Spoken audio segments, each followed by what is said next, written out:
This video is not sponsored by Xiaomi or anyone. Here was up guys, Shum here, and here's the review of Xiaomi Redmi Note 4. The largest selling smartphone in India of 2017. The reason behind that is that it's packed with amazing hardware in just under 12,000 Indian rupees. It's quite amazing to see flagship quality smartphone in just under 12,000 rupees, which is very budget price range. It's a good smartphone. Okay, we got it. But what do we get for 12,000 rupees? If you're paying your money, then is it worth buying? Let's test it out. So it is powered by a Qualcomm Snapdragon 625 octa-core processor, which is clocked at 2 GHz. It also comes with 3 different RAM variants. 2 GB of RAM with 32 GB of internal storage, 3 GB of RAM with 32 GB of internal storage, and 4 GB of RAM with 64 GB of internal storage. Now if we talk about the battery life, it is 4000 mAh battery, which does not support fast charging by the way, but you don't have to be worried about it because this battery can easily last you for 2 days if you are using it normally, and even if you are using it heavily, then too it will last you for one single day. Now it's come to build quality.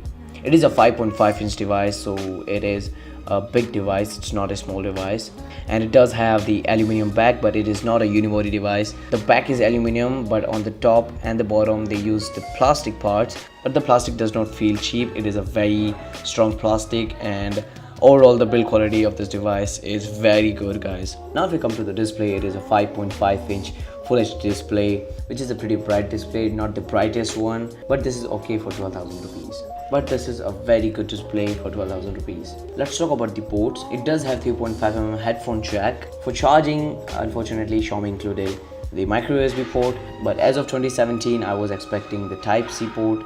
Now the biggest question nowadays when people buy a smartphone is about camera. Now on paper it says it is a 13 megapixel CMOS camera with 1.12 micron pixel, which is a 25% larger pixel area than camera sensors on Redmi Note 3, but when I used this camera I was very disappointed because this is not up to the mark. On paper it looks very attractive, but on the real life usage this is not the best camera.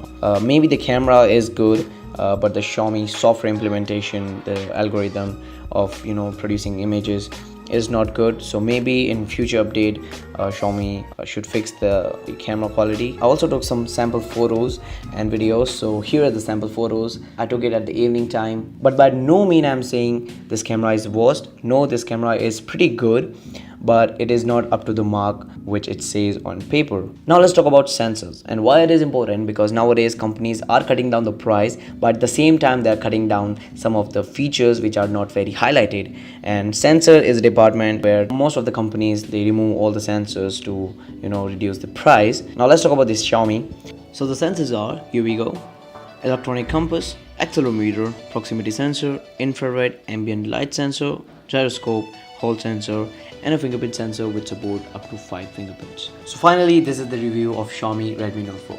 Should you buy this? Of course yes. If you're looking for a device under 13,000 rupees, then definitely go for it. This is the best device you can get for this price range. Again, this video is not sponsored by Xiaomi or any of the company. I created this video by myself, and if you liked it, so hit the like button and give suggestions in the YouTube comment section and support this channel. Thank you. I'll see you in my next video. Peace.